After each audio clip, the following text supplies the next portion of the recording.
right, teaching our kids the real value of money can be one of the harder jobs parents have. Luckily, there are a lot of experts out there that can help us. One of those is here in the studios right now, Andy Kemp from Forefront Credit Union. Andy, thanks so much for joining us. All right, how early do I start teaching my kids about money?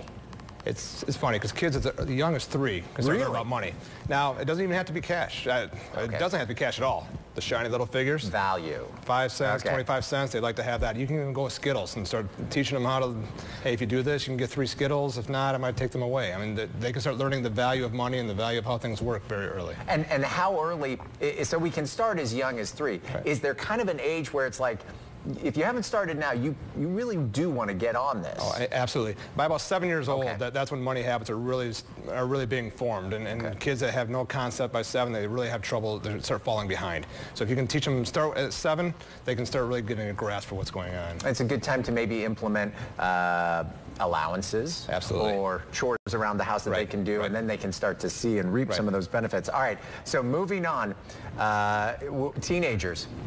Teenagers can be a challenge on a whole lot of things, but when they start to reach teenage age, their tastes in things get significantly more expensive. So what are some tips in dealing with our teenagers and their willingness to spend our money?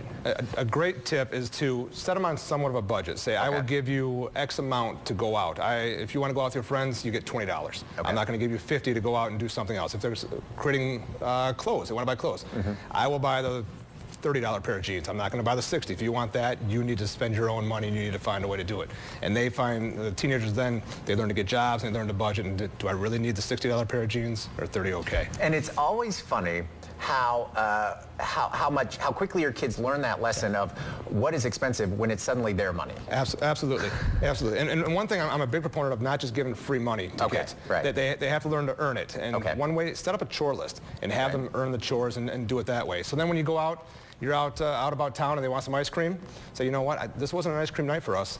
You need to spend your own money if you want it. And they decide, pretty quick they learn, do I really want the ice cream or don't want the ice cream? And so they've got the money, they get a sense of independence because they can buy it if they want. But they also have, they learn the value of money and figure out, I don't want the ice cream because you know what, I want the Transformer later. And how do you go about it? I'm always amazed whenever you get a group of parents together and they start talking about allowances, they start comparing, well, I pay my kid this, and my kid, or hey, can I hire your kid to do this because I'm paying my kid too much? Is that one of those things where, do you compromise, or as a parent, do you say, this is what I'm paying for this? And that's what we do, and that's what I suggest is figure out what you can afford.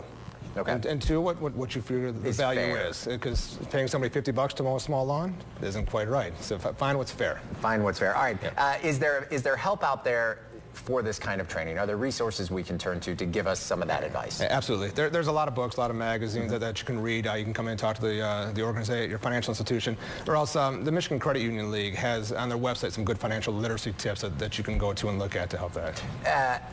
What about setting up accounts for our kids? How early is it when should you start setting up maybe a savings account or something where you're also on it, but so that they have that? Absolutely. We started young to put some money in there and get them going.